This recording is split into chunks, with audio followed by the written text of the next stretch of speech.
You wanted them to stop touring. You thought you had them stop touring. They didn't.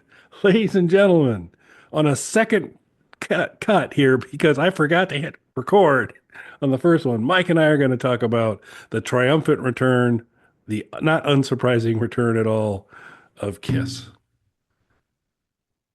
Well, just what we said earlier. Just imagine.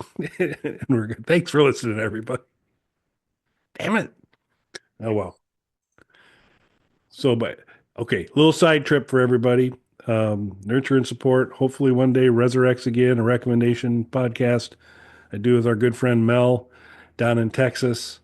We had the kind of tournament oriented March Madness type of thing of all the various guests we had on, or all the various nurture and support shows.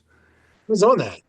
Yes, and they kind of kept pairing them up and going forward, and we got right to the end, the last ones, we had the McGivnas, Alina and John join to do that one. And so they went through and took us through the final eight to the final four. I guess no, maybe final four to the two and to the championship bracket. We got done doing that. It was all going to be a surprise. We were learning about what folks were picking in that. And we got done. And then just like happened today, folks, I looked down and go, I don't think I hit record. And so we had to repeat and pretend to be surprised on the selection. So we'll see if Mike and I can surprise ourselves again. But uh, you know, we were suspect when Kiss said it's just avatars from here on out. We're done. We're retired. Turns out that's not the case. And what are your thoughts on the shocking return of Kiss, Mike? So I never for a second believed that Kiss was really done. I don't believe any band when they said that they retired. As I mentioned previously, I'm a huge Black Sabbath fan. I've seen Black Sabbath on three farewell tours. Their last farewell tour, couldn't make it out to that one. Black Sabbath's playing again at what's going to be Ozzy's final show. Now, that I believe will be his final show. He's got serious health issues. He's having trouble singing. He's apparently not walking any longer. So that might really be his final show. But as long as Tony Iommi's still alive, the guitar player and founder of Black Sabbath and the main songwriter, there'll be some Black Sabbath something happening somewhere, as long as he's still alive. Now with Kiss, obviously, as long as Gene and Paul are still alive, it'll keep going. But with them, I believe it's going to keep going long after they're gone. So not for a second did I think that this was going to end. Yeah, and it's not, entirely, well, it's definitely not surprising for them because it's like, however I can get money, I want to get money. So that's not a big shock there. But it's not as if they're the first band or group to say we're retired and came back. David Bowie was fairly infamous for a number of final tours before his final tour. But Kiss is approaching his number, so they're getting there. Um, the thing that and my Kiss knowledge hasn't improved since the first time we attempted to record this, but I believe, they're talking about it as Kiss Unmasked, which they're not going to be doing the makeup, and so that's there. Oh no, we just said we were retiring the makeup version of Kiss, not the Kiss. So we're going to the Kiss Unmasked tour, or not tour, but show. But my quibble is that one, Kiss Unmasked is kind of a crappy album, with the exception of Torpedo Girl by Ace Frehley.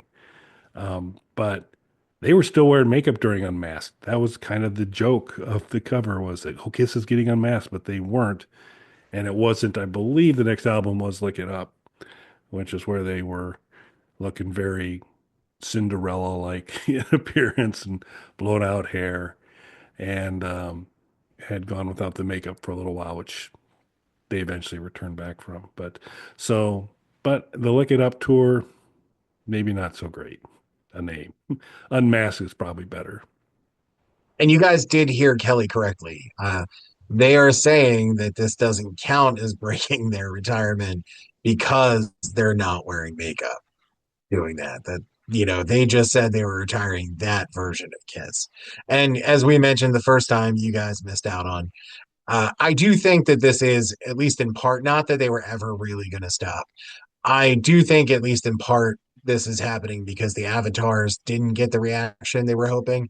I'm sure in their mind, the Avatar show would already be going by now, but they got a poor reaction. They're being reworked to get some better quality with it. So, that's a revenue stream they were probably counting on that isn't happening and instead is costing them more money to retool these avatars. Yeah, and I mean, there's new opportunity here because much like the ray traced Doom version that's out there, and we've got a show on that. You should like and subscribe and go back and find that to talk about it. There, it has a little toggle button you can press, and it goes to original Doom appearance to this kind of much richer ray trace one. And so the avatars, you ought to give that little button for someone to press, and you can wipe the makeup off, or you can put the makeup back on and do all those. Right. That is a good point, though. I don't know why they don't reach out to Atari to have Night Dive Studios remaster the avatars like they've done with Doom and Quake. That would be they know their stuff, man.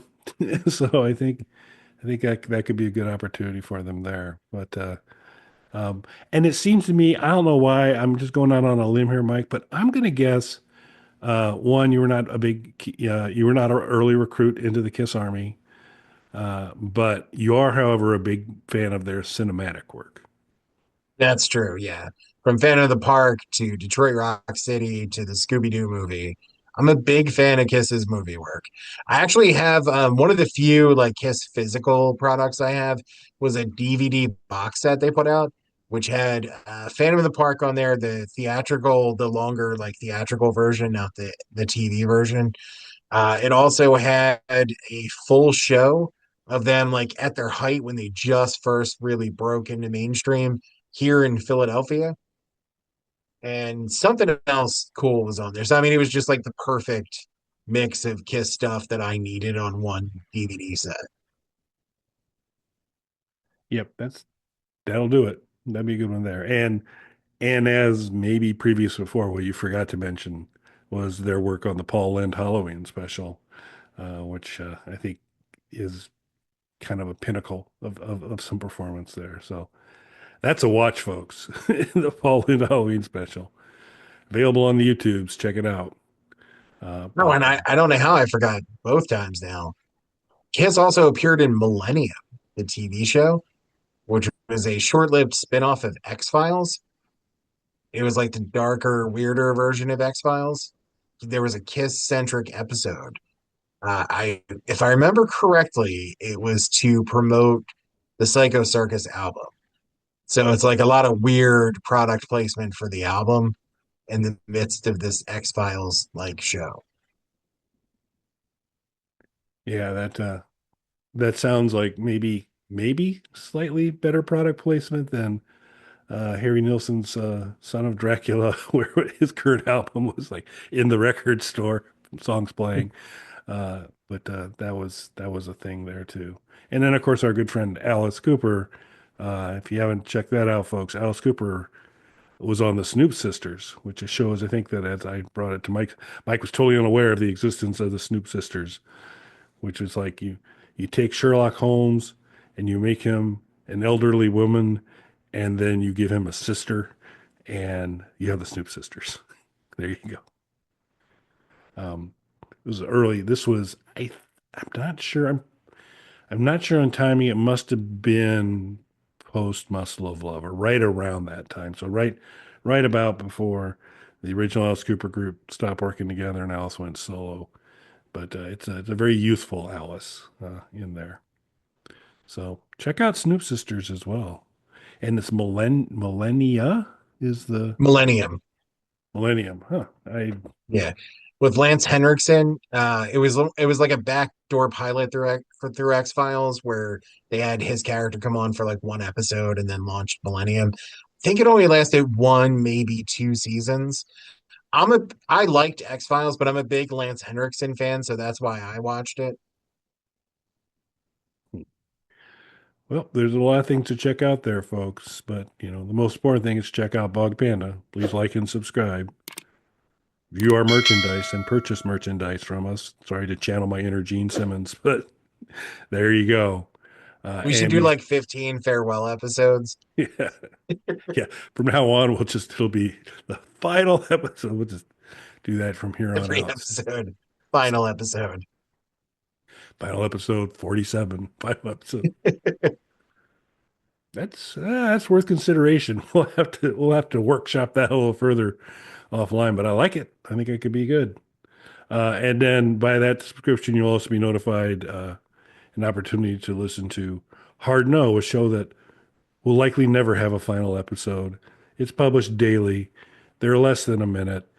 Well worth your time. Deep insights. It's the world's shortest podcast. How can you not? How can you not listen?